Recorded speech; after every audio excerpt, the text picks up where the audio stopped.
એ number ઉપર biodata કોઈ પણ દીકરા દીકરીને મોકલવાના છે, કોઈ પણ દેશમાં રહેતા હોય. જેવો બાયોડેટા આવે છે, રજીસ્ટ્રેશન થાય છે અને મેસેજ જાય છે.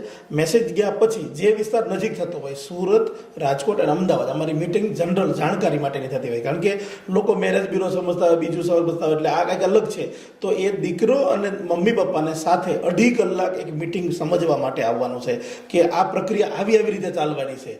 આમાં તમારી તૈયારી હોય તો આગળ વધી. એટલે જાણકારી માટે આવે છે. ત્યાર પછી એની તૈયારી હોય તો ઓફિશિયલી એમનું ફોર્મ લેશે, ઓફિસથી બોલાવીને, અને ફોર્મ લીધા પછી એને ઘરે લઈ જવાનું. એ 9 પેજનું અમારું ફોર્મ છે.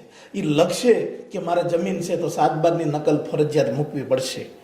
જે પણ લખશે, હોન્ડા સિટી જૂનું છે જૂનું, અમે કે ભાડે રહેતા ભાડે લખો, જે હોય, કોઈ ખોટું બોલવાની જરૂર. સેલેરી લખશે તો એનો પગાર સ્લીપ, વર્ષનું બેંકની સ્ટેટમેન્ટ બેંકમાં આવતું હશે તો, અથવા તો સેલેરી સ્લીપ એને ફરજિયાત મૂકવી પડશે.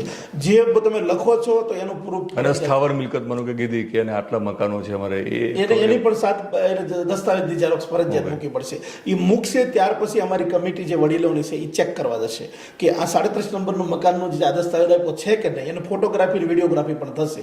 એ આખું કેવાયસી જેમ બેંકમાં હોય, આખું ચેક થયા પછી એ ફાઇલો ઓફિસે આવે છે. ચેક કર્યા પછી એને ઇન્ટરવ્યુમાં બોલાવવામાં આવશે. ઇન્ટરવ્યુ એટલે કે કેવા પ્રકારનું પાત્ર જોઈએ છે એ લખાવવામાં આવવાનું છે, અને એનો સ્વભાવ જાણવા માટે જે સ્વભાવ મેળવવાની વાત છે. તો 357 પ્રકારનો તો સવાલો છે. એને ઇન્ટરવ્યુમાં જ પસાર થવું પડે, દીકરાને દીકરીને બંનેને. એટલે હું જે વાત કરી રહ્યો છું ને કેવાયસી, એ બંનેની છે. દીકરા દીકરીને બંને, માત્ર દીકરાની નથી, બંનેની.